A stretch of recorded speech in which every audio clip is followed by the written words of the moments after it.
Good. My name is Wendy Wasserman. I'm the outgoing marketing director here in Politics and Prose. I'm so excited to be here tonight with How to Say Babylon with Safiya Sinclair. One of the perks of working here at Politics and Prose is we get books early before they are released. Hidden Park. Hint, hint, if you ever want to work here.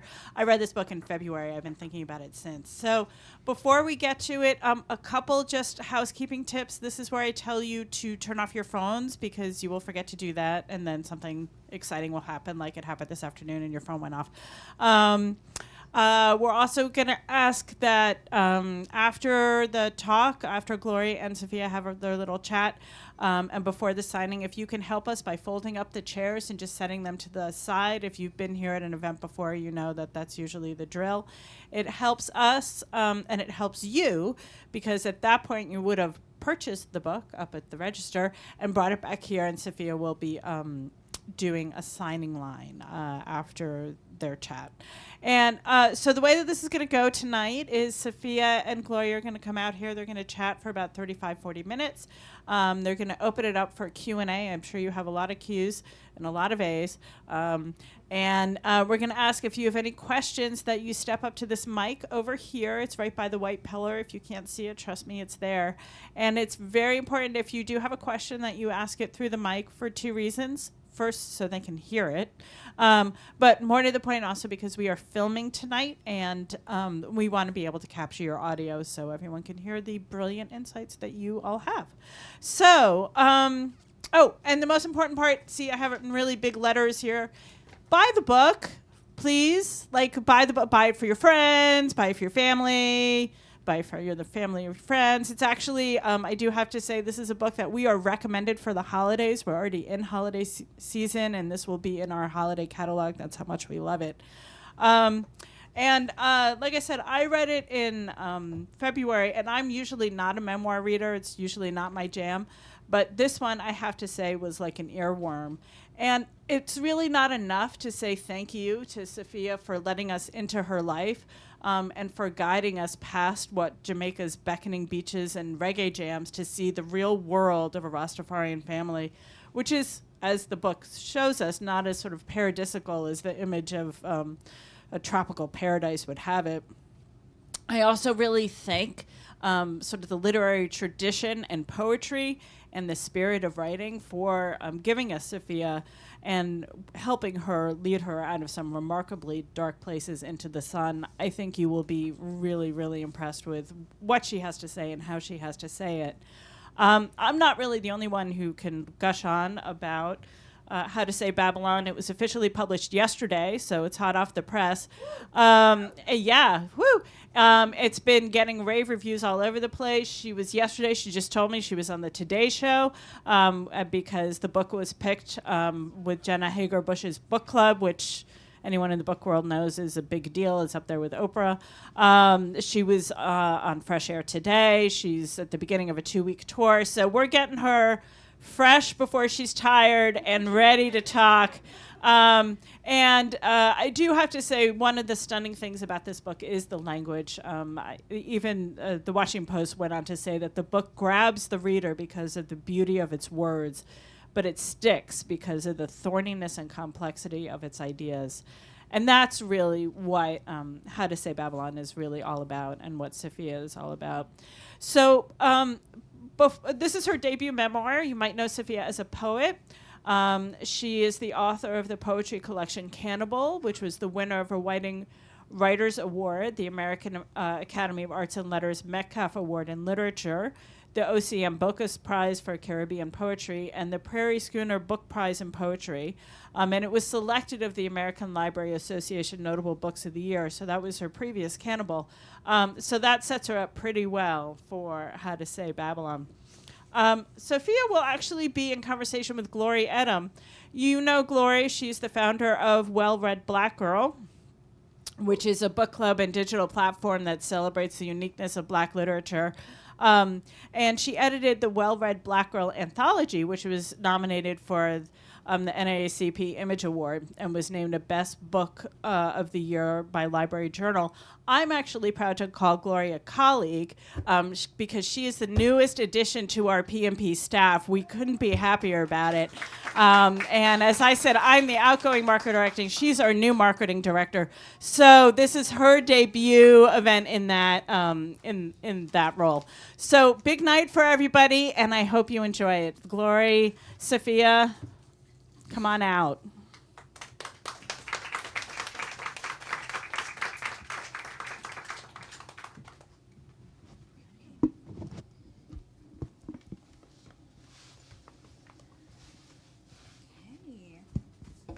Good evening, everyone. Can we give one more round of applause?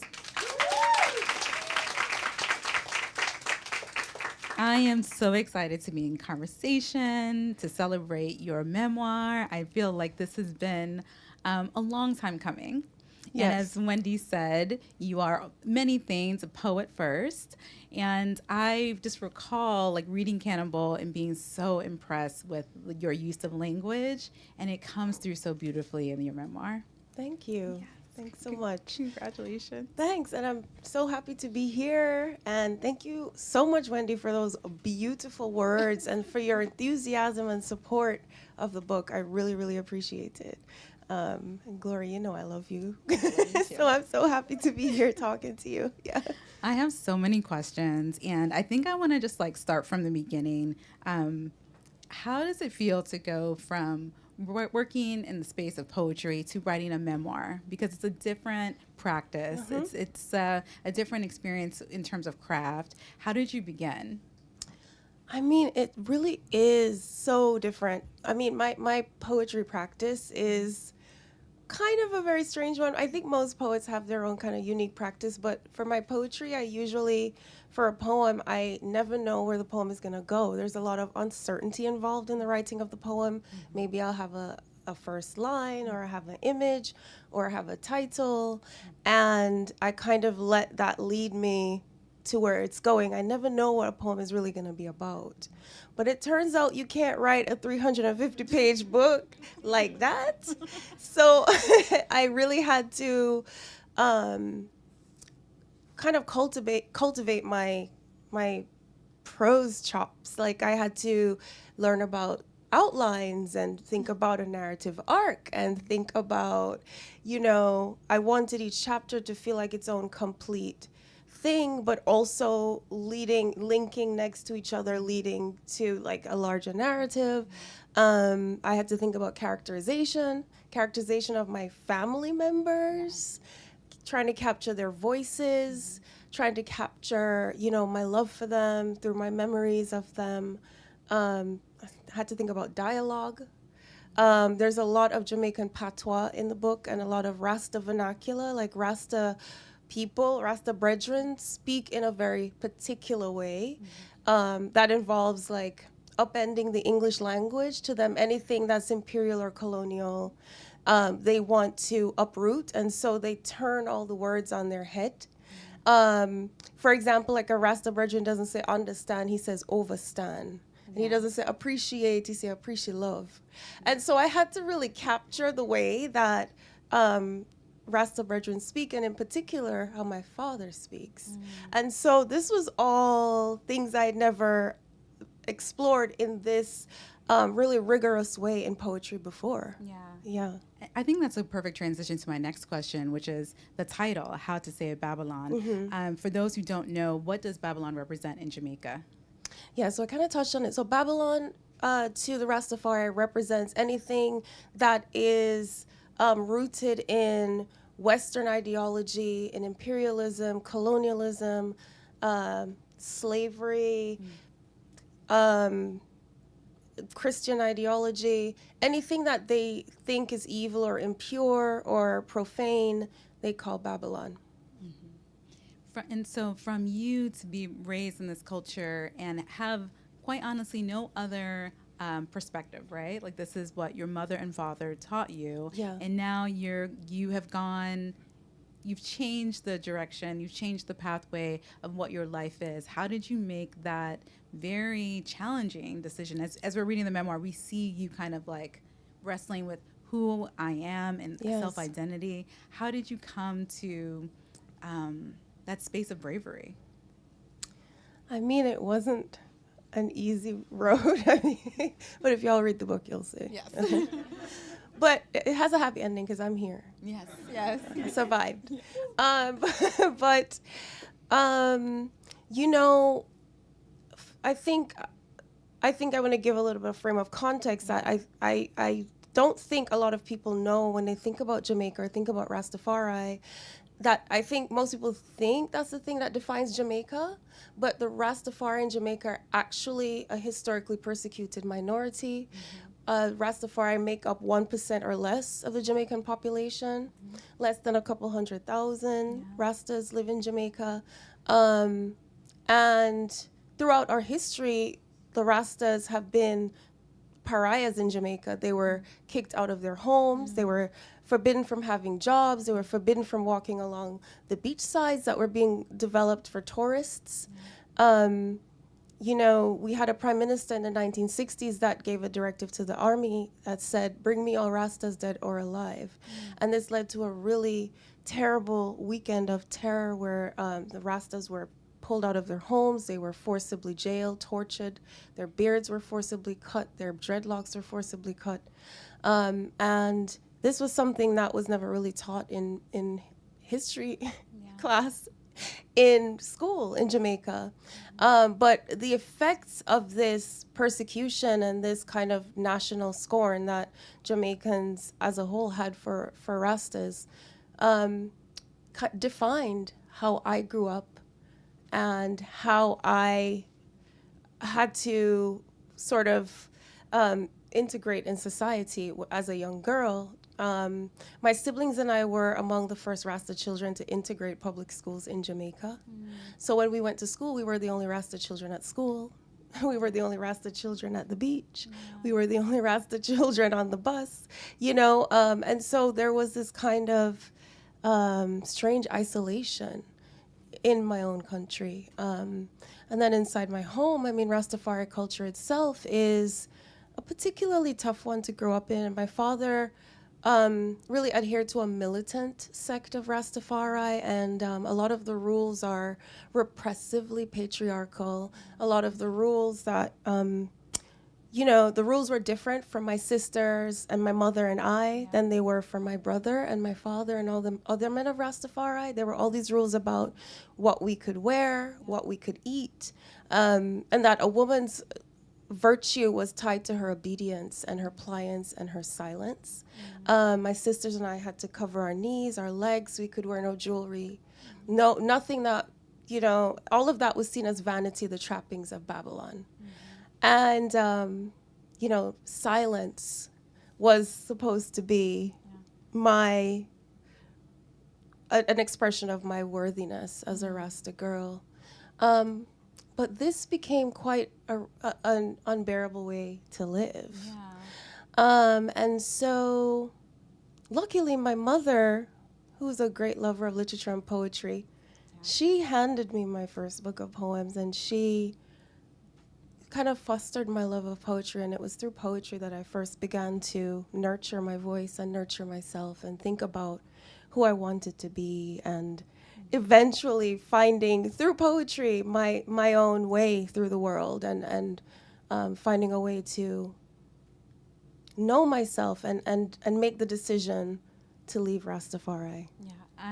That was a long answer, but no, it's perfect. It's so perfect because it goes right into, because I loved reading what I feel like is a true coming of age story, but I loved reading about your mother and the relationship with you and your mother. It's so clear that there's, on one hand, there is this distinct rebellion happening between you and your father, but there's this immense love and like just support from your mother. And there's, my favorite chapter is Age of Wonder. Would you read a little bit from that for us? Sure.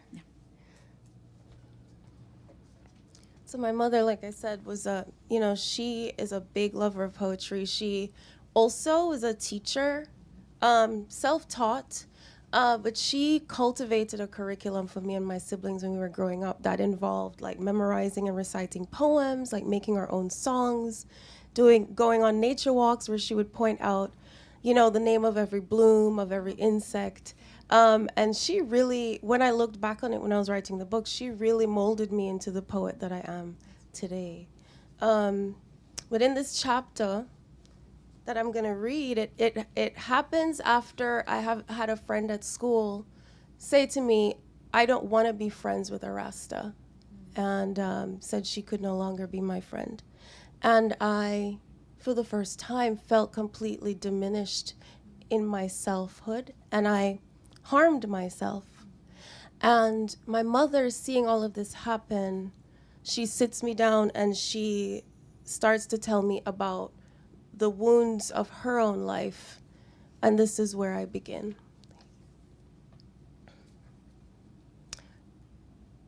She almost never talked about this part of her life.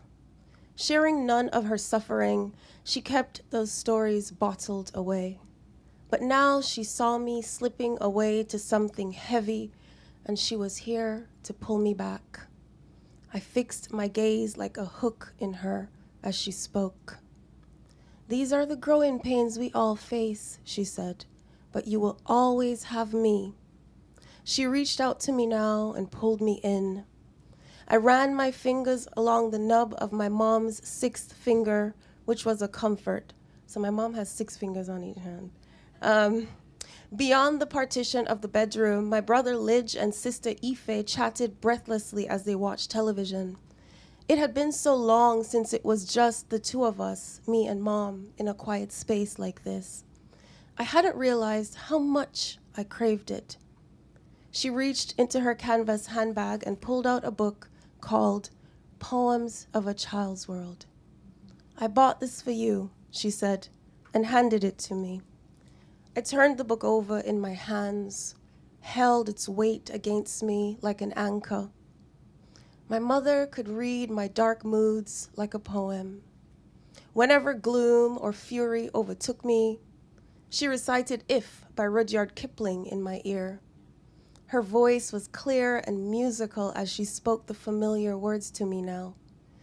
She began reciting poems in high school, and the habit grew with her.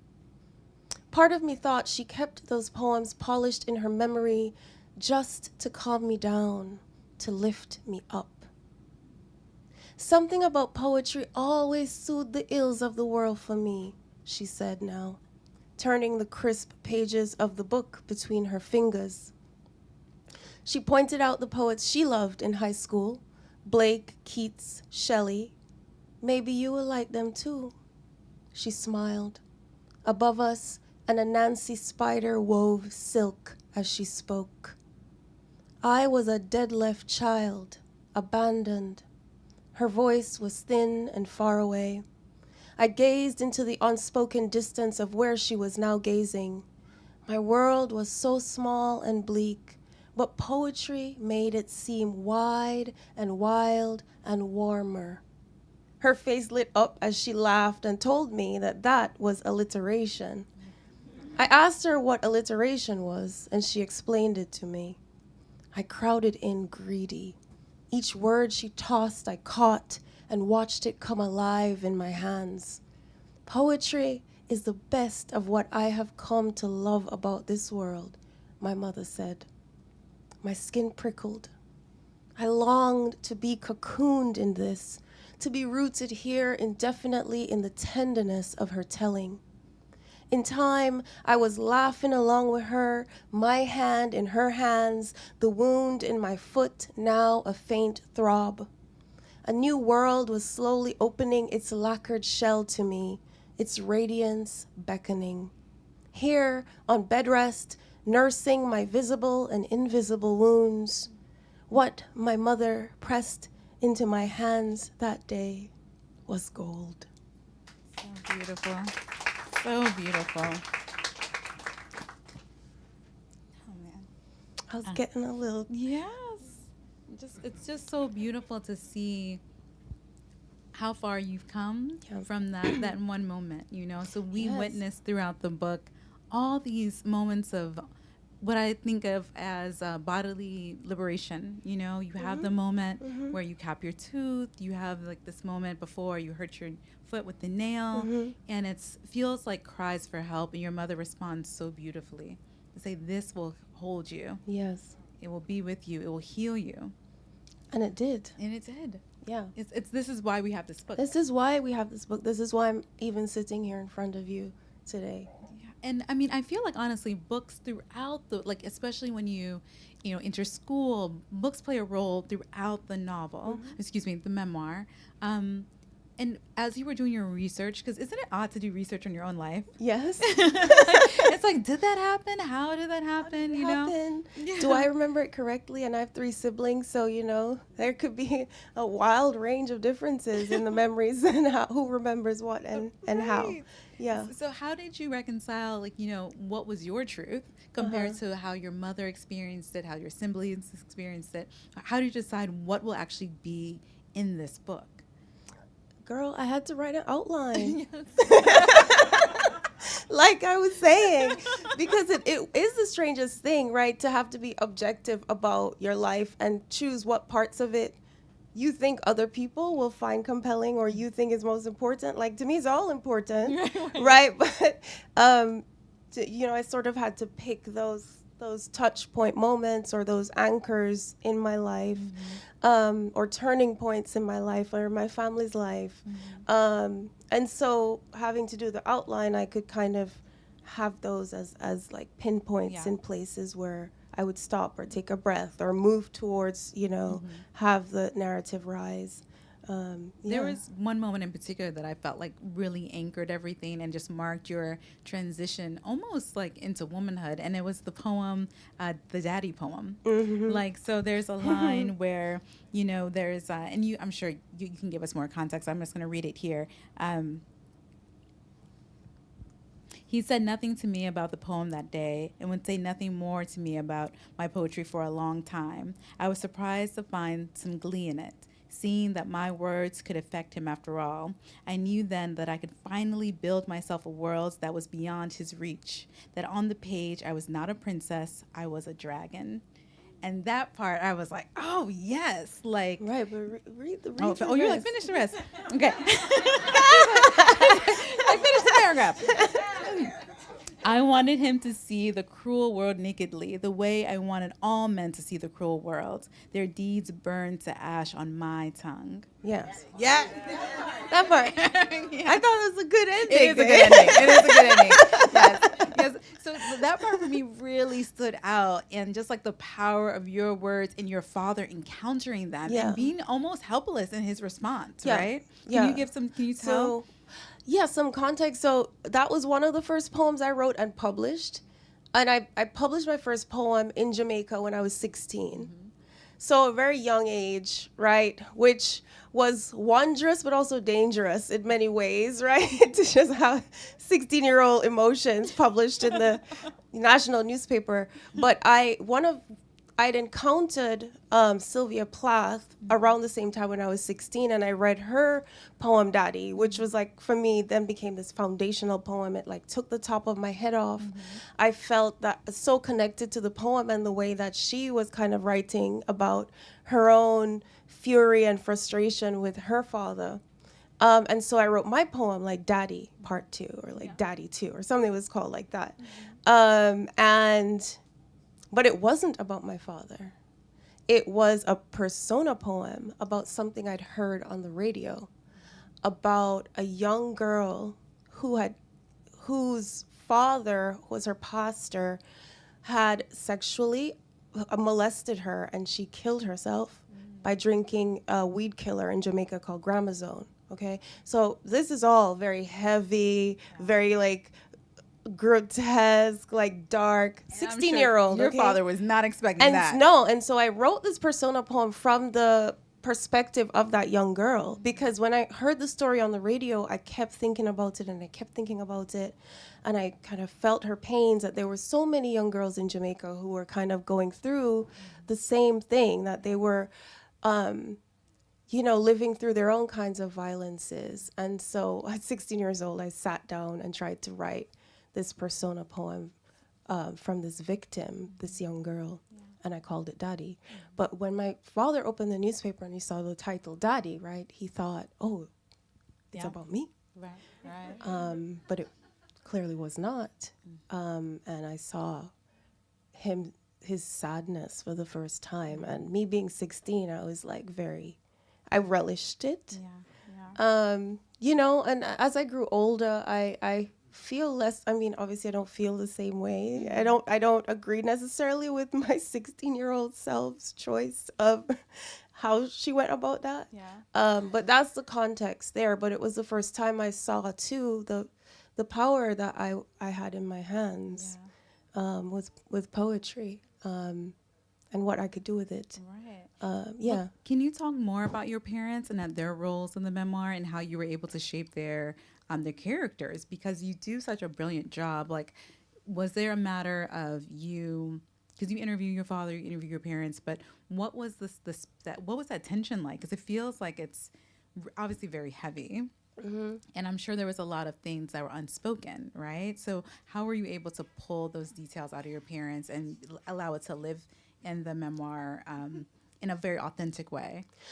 It was interesting. I wrote the book chronologically, and that made it easy because, you know, it started off really well, right? And so, and I have this chapter in the book where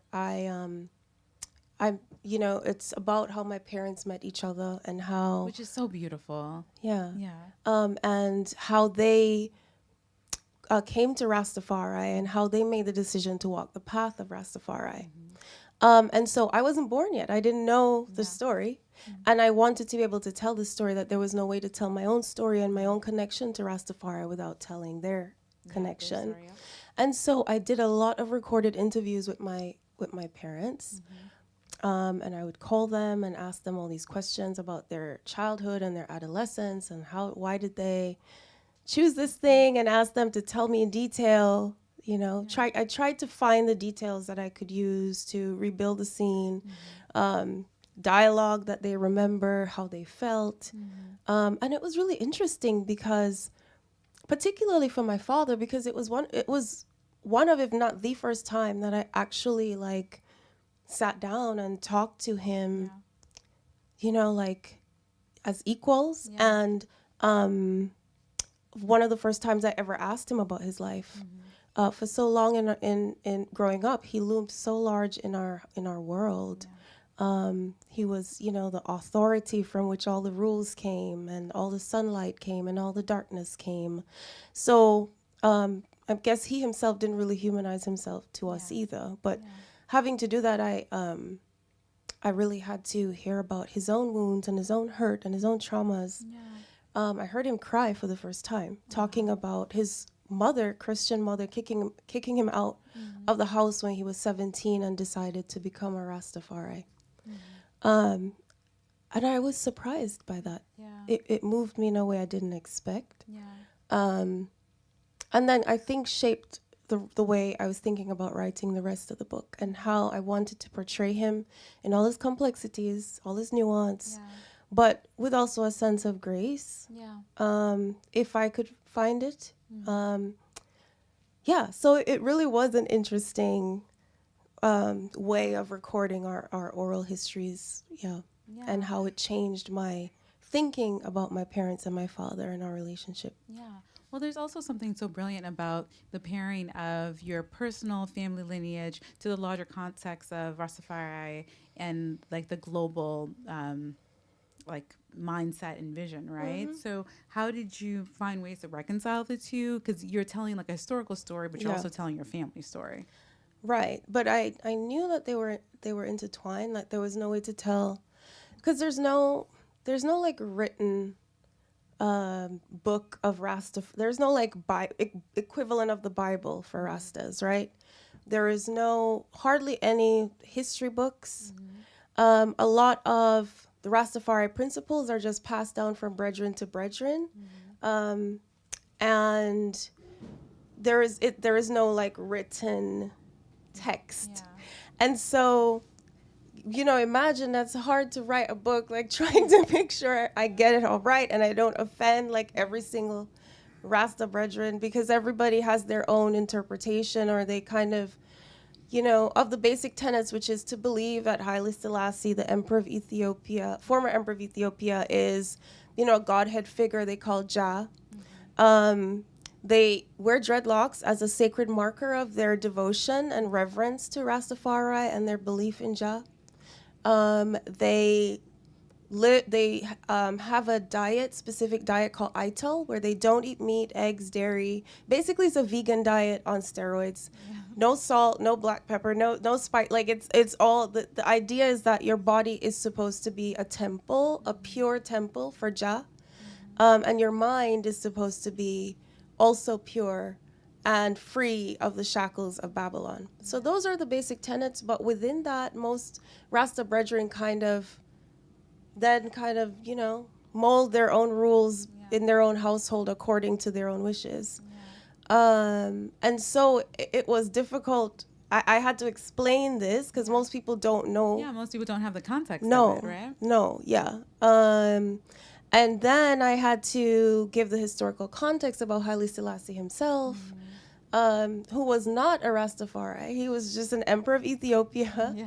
He was an Orthodox Christian, but he was, when he was coronated in the 1930s, he was one of I think he was the only black ruler in the world. And he reigned in a nation, Ethiopia, that was the only African nation to never be colonized. And so for the Rastafari, he represented, you know, hope and freedom and liberation for black people, and particularly black Jamaicans who were still under colonial rule. Yeah. We were still a colony of Britain until 1962. And so Haile Selassie really represented this like shining Pan-Africanist hope for the black diaspora. And so he visited Jamaica in 1966. And this is where the book begins, because I'm just like, how can I not write this scene where, you know, a man that hundreds of thousands of people believe is a living Messiah comes face to face with them. And I wanted to write the scene where, you know, they get to touch the black hand of God. And that was fun because I wasn't in it, you know? I was just like, I could play. I can, you know, go through the archives, read the newspapers, watch the films, you know, talk to my grandmother who was alive at the time, not a Rastafari, but what she remembered people saying, because it was a big excitement in Jamaica. So I had to do all of this historical research to really flesh out the book. And I wanted the historical parts to also read compellingly and beautifully and not like a fact dump, you know? And so for me, my poet's mind, I'm like, how can I give all this history but make it also still sing? That is the perfect word, because there's so much rhythm and movement throughout the book, and it feels so like you're encountering not only your interior dialogue, but this level of I don't know, like tenderness I'm experiencing. It just really, perhaps maybe because I know you as well, like I feel like you know, I can hear your voice throughout it. Like it just sings with your voice and the love of your family, even the complication that you encounter with your father. There is still so much love there. My next question, and as I'm thinking of, you know, asking questions, if there's questions from the audience, please shoot up your hand. There's a mic right there. You can make your way over. So there is like this mythical quality that I felt throughout. How did you, I don't want to say like, how did you do it? But like, is there anything that you had to decidedly leave out? Because there's so much within this book that like, I'm sure there were things that you're like, okay, this did not make the, you know, the final cut. Were there any moments that you're like, okay, this didn't go in the book, but they were still very important to the story? It was really hard to edit. Be like, oh yeah, I don't think this chapter needs to be here. That was the hardest thing for me. And that was when I was happy I had editors who could kind of make suggestions. And it was funny, I think they thought that because I was a poet that I would write short. That I would be, you know, I'd write toward brevity, but it ended up being a very long manuscript.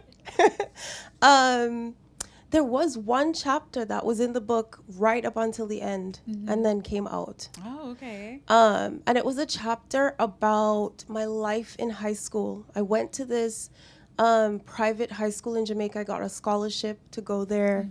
And I went to school with these rich white expats and white Jamaicans who were like the children of former enslavers. And it was like this really strange place where my teachers really disliked me because I was a Rastafari and they treated me very badly. Miss Picnic? What is her name? Miss Picnic? Let's call her Miss Picnic. Yeah. I did not like her. Miss Pinnock, yes. Pinnock, yeah. The moment, there's a scene where you have the henna, and there's another moment where I couldn't help to laugh at myself where the girls are talking about, like, Party of Five. Like, and I was like, what the hell are these people talking about? I had no idea. You know, I got there and I had been so sheltered my entire life. You know, grew up in this Rastafari bubble. And they're just going on about like, oh, he's so hot. And like these white girls. I'm like, what are they talking about? But there was this moment where at school, one of the white girls that went to my school, she just threw her Coke bottle on the ground. And she was like, my parents pay people to throw that away from me. And a teacher came, and I should say the teachers were all black. So there was something also like really colonial about it. Like it was strange. Like they loved the white students and they hated me. And also like, you know, I also came to school and like corrected them all the time when they were wrong. So I was also that student. But so Mrs. Pinnock came and she said, Sinclair, throw that bottle away. And it was this moment in my life where I was like, no, thank you. For the first time, I was like, no, I didn't throw that trash there. I'm not picking it up. Yeah. And she was threatening to like suspend me. Oh my goodness, yeah. And my parents had to come to school and talk to the principal, and she wanted me to apologize to her in front of the whole school. Gosh. And I was like, no. And the principal asked why, and I said, my father said I should stand up for myself no matter what, and I should. So it was this chapter where, and then my father looks at me for the first time like, wow, like she's really listening to what I'm saying. Yeah. And so that was the chapter. But I think because we'd had a lot of chapters already in high school, and we'd gotten the point that this teacher is awful, and the white girls are awful, and they treated me badly. We took the chapter out. And y'all are the first to hear that. Yeah, we got some exclusive. That's an exclusive. We're going to take a wonderful question from the audience. Does the color green relate to your book? I noticed that the cover is green noticed? And you're wearing all green. Oh my gosh. I thought it was being so subtle. Yeah, so, you know, the cover of the book has the colors of the Jamaican flag. Yes. So it's green, gold, and black, the colors of Jamaica.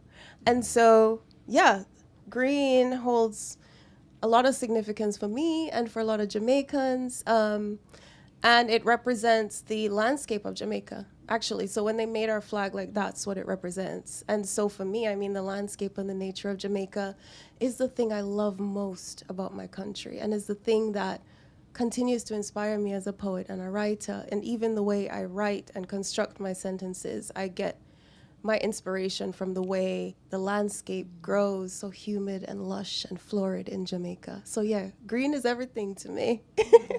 All green, everything. Yes. Yes. Yeah.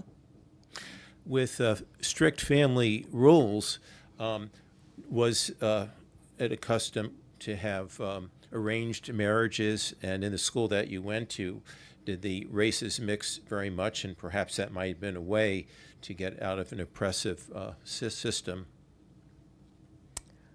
Can you say that last, the races, can you repeat that last part? Was there much mixing of races in the school that you went to, and mixed dating, for example? Yeah. So the first question, Rastas don't believe in marriage because that is of Babylon. So marriage is is a ritual of Babylon. So no Rastas get married. They do believe in polyamory, though, so go figure. And So your parents weren't married? no, Interesting. no, never married. Yeah, Rasta don't believe in that. And dating, I mean, certainly, I'm sure others dated. I was not even allowed to think of the word dating. That, I was told all the time that's American foolishness. That's of Babylon.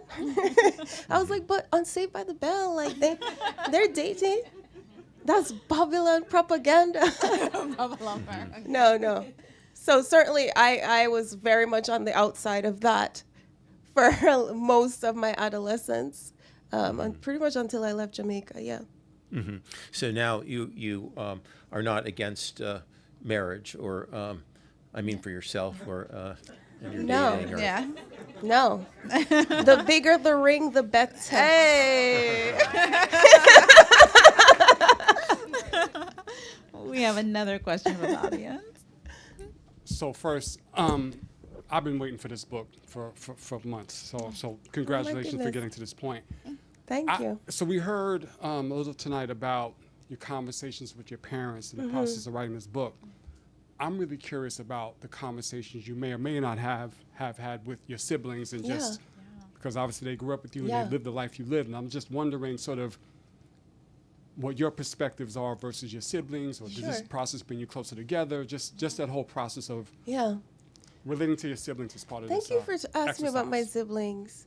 I can't talk enough about them. Like we grew up, we were so close growing up.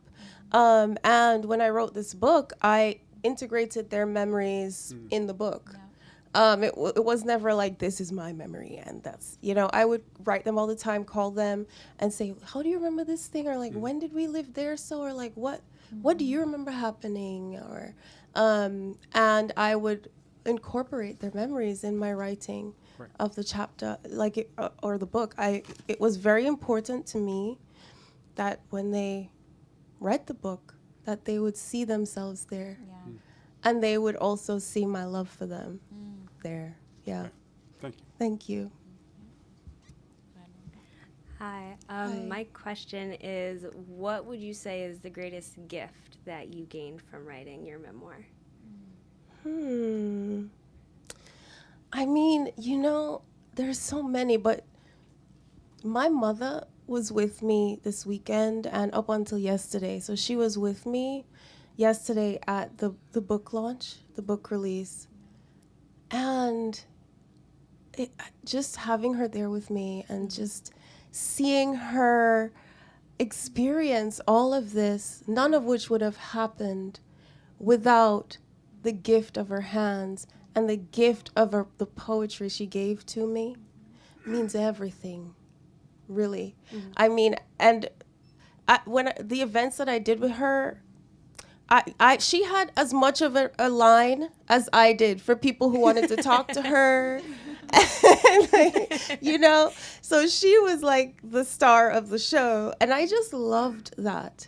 That to me was the greatest gift, and one that I couldn't have ever imagined. But my heart feels so full. That's beautiful. Thank you. Hi, Safiya. Audience is a little bit less minimal than the Calabash Festival that you read at nighttime. Didn't see you there this year. Were you there? I was not there. Yeah, we missed you in the audience. Okay. I was in Italy on a residency at a castle. Really? Well, it sounds pretty good, but you working on new poems, though. New poems. Yeah. Yes. You and Ishion Hutchinson were the stars, I figured, that night. But I was photographing the event, and your dad was in the audience, and your family. So you were there. Oh, yeah. And so you saw. I felt pride and stoicism from him. I mean, what is he going to get? And I felt a lot of bravery from you. Okay, I mean that's what came out in the imagery that I was kind of picking up. A question I'd like to ask you about Cannibal. Okay. Yeah, Cannibal is my first poetry collection, right, for those who don't know. Right, has an interesting ideas about how the word Caribbean comes about as well.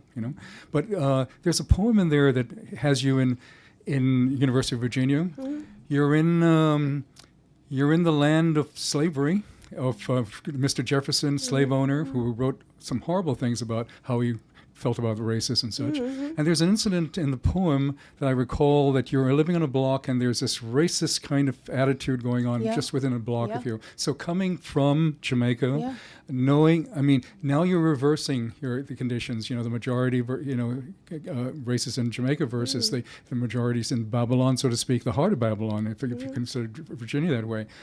How is it what was your adjustments going on psychically as you were confronted and how you confronted back? And of course, the question really has to do with colonial, anti-colonial. Yeah.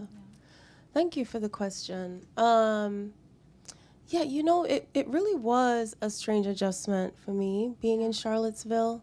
Particularly, I think because I had just left home in this very harrowing, traumatic way. And I got to Charlottesville and I was just like, where the hell am I?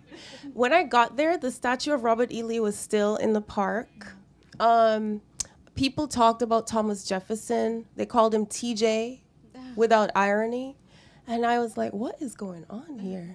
They have a statue of Lewis and Clark in the middle of the town, and then Sacagawea is like crouched down behind them, like Gollum. And I was like, this is the strangest place I have ever been. And it weighed on me. And I write about this in the memoir because I kept thinking about the colonial wounds of a place, particularly a place like that. Like when I think about the natural world there, I start to think about the violence that the ground held and the soil held and the trees held. And I began to write Hannibal from there because so many people I felt were not talking about it. I was the only Black poet in the program. It was me and Rita Dove. That was it. Like, go figure. And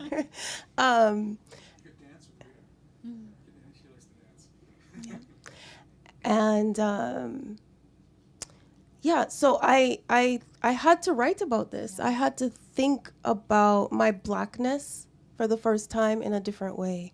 Think about being a Black woman in America for the first time in a different way. In a way that I didn't necessarily have to think about it in Jamaica or not even in Vermont, which was strange in its own way. I went to undergrad in Vermont. That's a whole different kind of but in Virginia and at UVA, where we know the university was built by the enslaved, but they give the credit to Thomas Jefferson. And when I was there were these student dorms, historical dorms that are on the front lawn of the college. And when I was there, they found slave quarters that had been part of the dorms historically, but somebody in the 70s decided to just brick them off, to just be like, well, we're not going to talk about that, and just like bricked it over. And then it was rediscovered when I was there in 2013. But still nobody, like no one in my class was shocked by this or was like interrogating this. And I was like, my goodness, what is going on? And so the poems just came. No. No. We're going to take 2 more questions. Hi.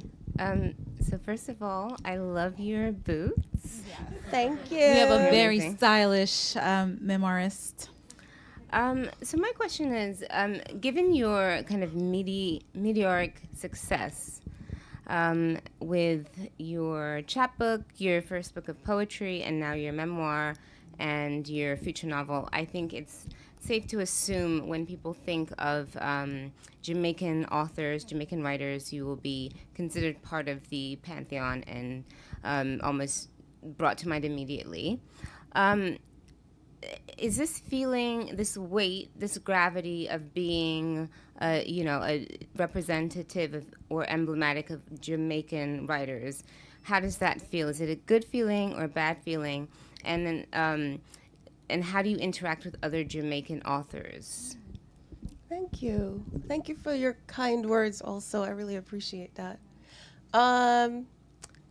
Is it a good feeling or a bad feeling? I mean, it's a good feeling, yes. I think in Jamaica, we have this saying, we little but we talawa. Means that we're a small nation, but we have achieved so much, right? Culturally, musically, in sports, and in literature. We have so many amazing poets and writers and thinkers. So, I mean, I would never put myself in the same category as them. You know, writers like Lorna Goodison and Louise Bennett and Sylvia Wynter and, you know, Marlon James, Nicole Dennis Benn, and on and on. But they are definitely my inspiration. And We would put you in the category. We definitely would. Thank you. And some of them are dear friends. You know, Nicole Dennis Benn is like a real sister to me. Somebody who really understands the world that we're writing about and thinking about, both of us, in a way that nobody else does, as, you know, Jamaican women who are writing about Jamaican women. And so I really love and adore her, and I'm constantly inspired by her work and what she does. Yeah. Did I forget any of your, what was the other question? Yeah, thanks. Hi. So I'm from Jamaica, New York, which you might know has a lot of Jamaicans. Yes. But I'm old enough to remember when, you know, there were Jamaican groups like the Wailers who would dress in U.S. R&B kind of garb, and it always made me wonder what effect African American culture had on Jamaica, and if that was a thing. I mean, I know there's a lot of people, you know, growing up in New York with a lot of Jamaicans, people would go back and there was a cross current there, but do you have any thoughts on that interchange of African American and Jamaican culture? You know, I think that both cultures have always reached across to each other and given, you know, things to each other.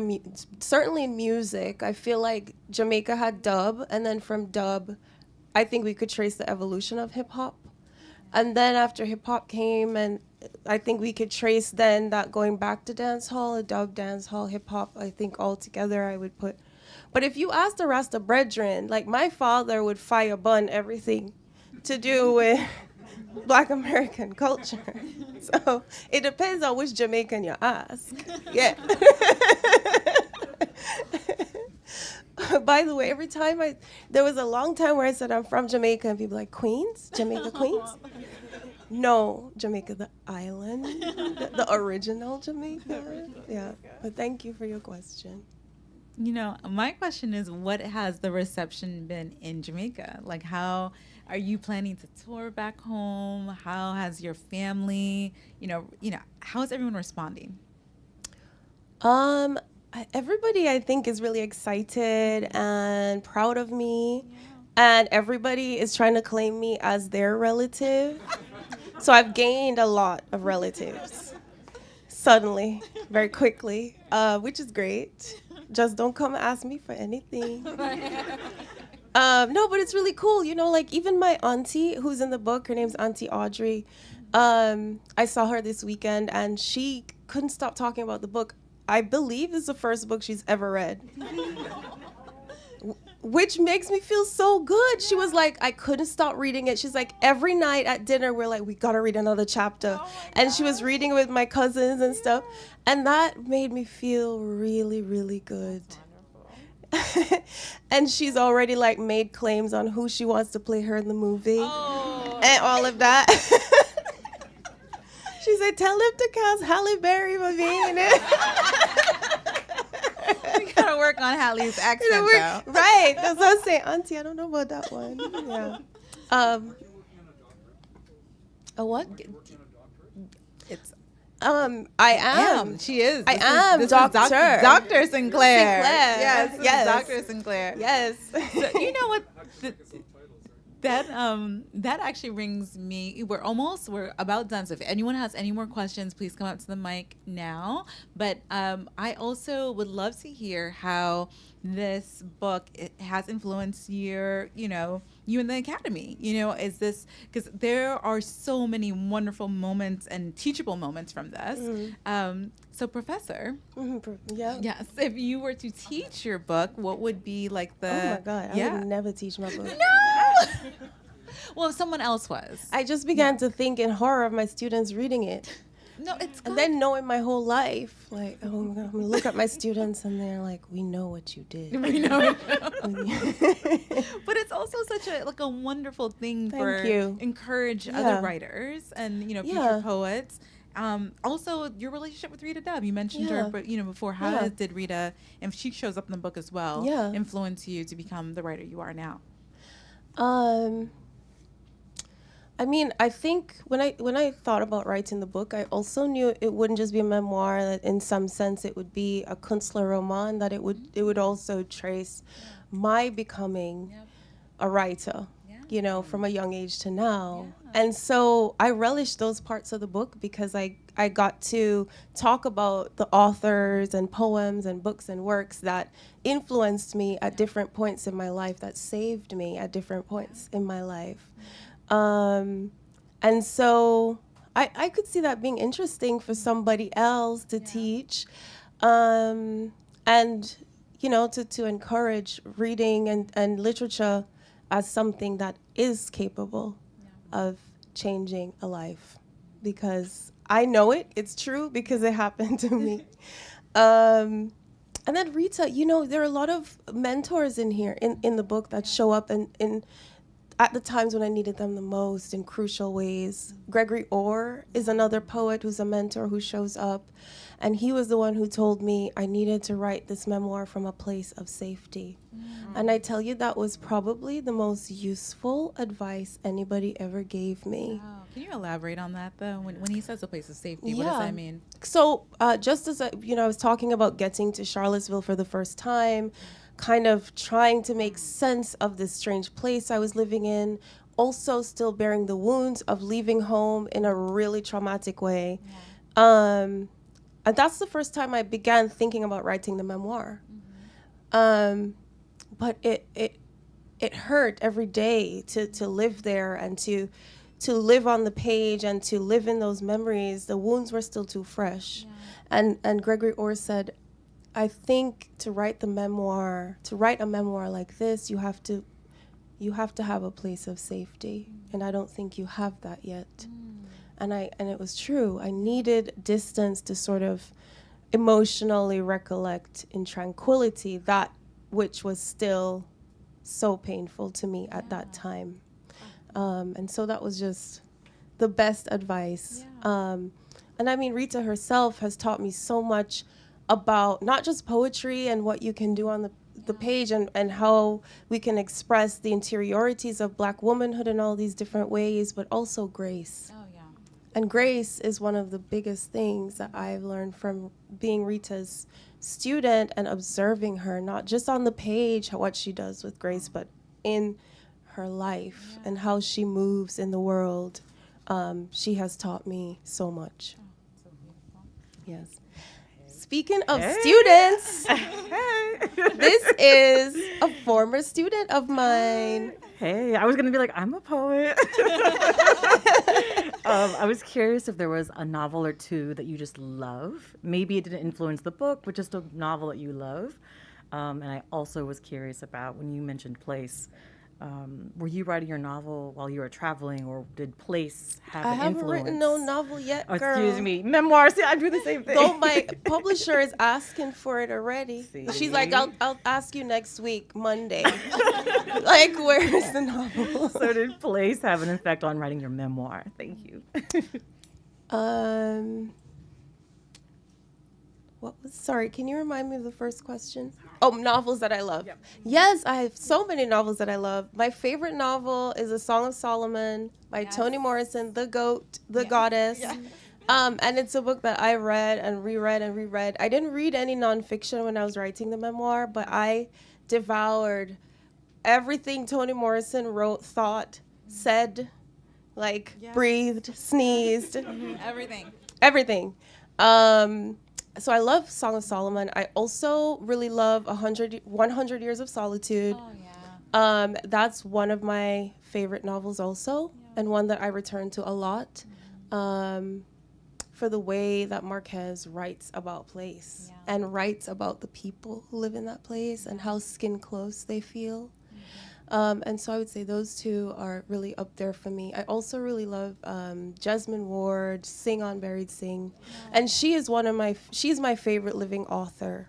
So I would read anything she wrote or thought. Yeah.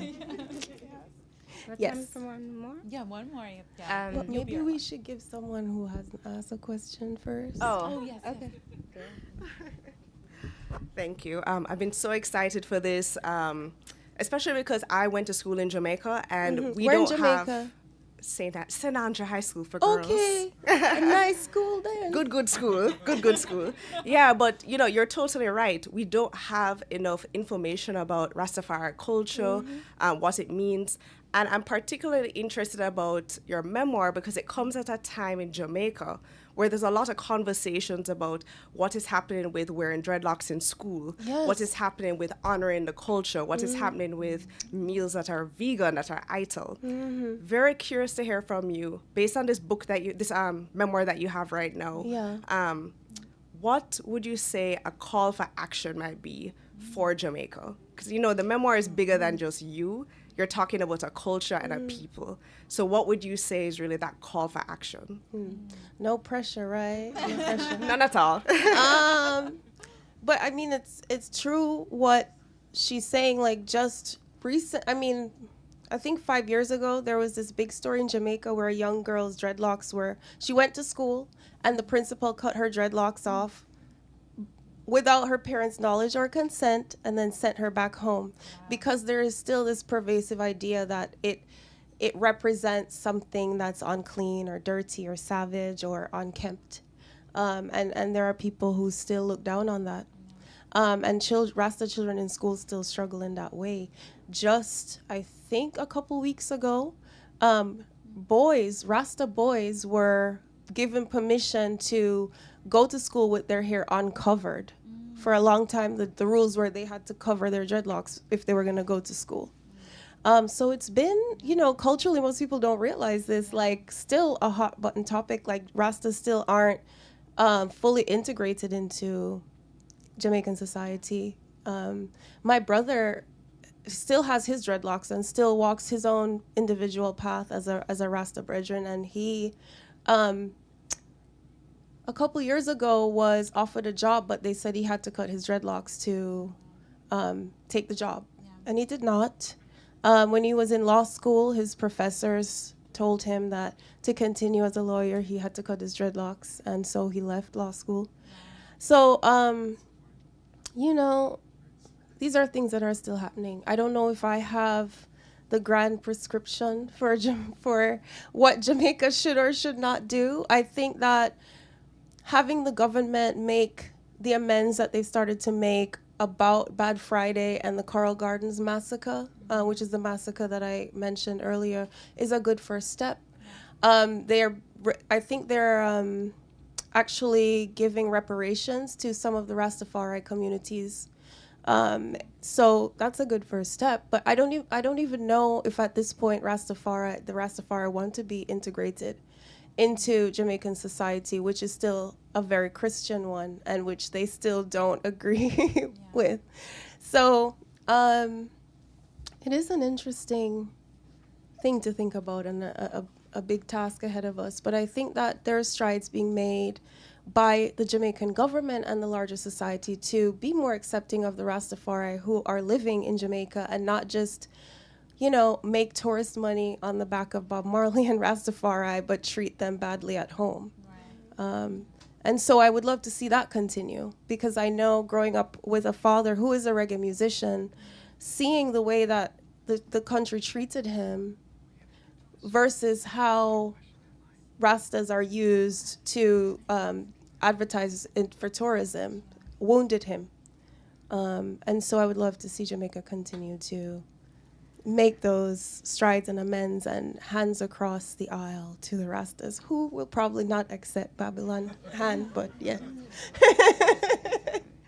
I want to thank you again for joining us. This Thank was you. absolutely wonderful. Thank you so much. Thank you. We're going to buy your book, have it signed. You can take